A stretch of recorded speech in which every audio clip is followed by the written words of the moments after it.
ya aydın görkümü lezilin yılgıra bakıldır ele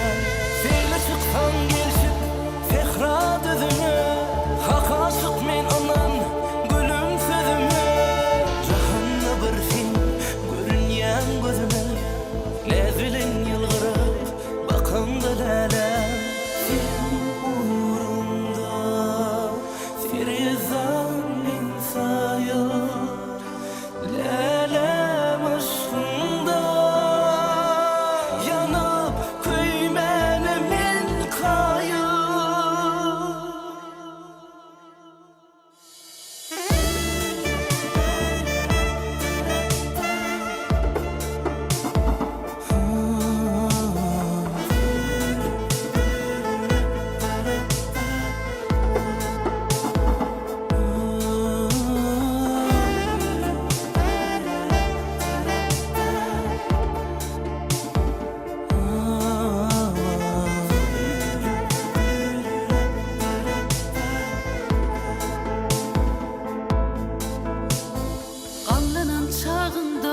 çağır yanıma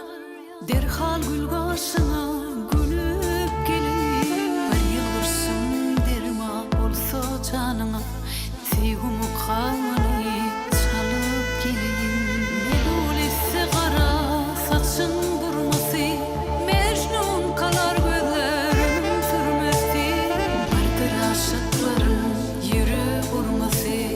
ehtime ve pamı alıp gelin Ferizan min sayır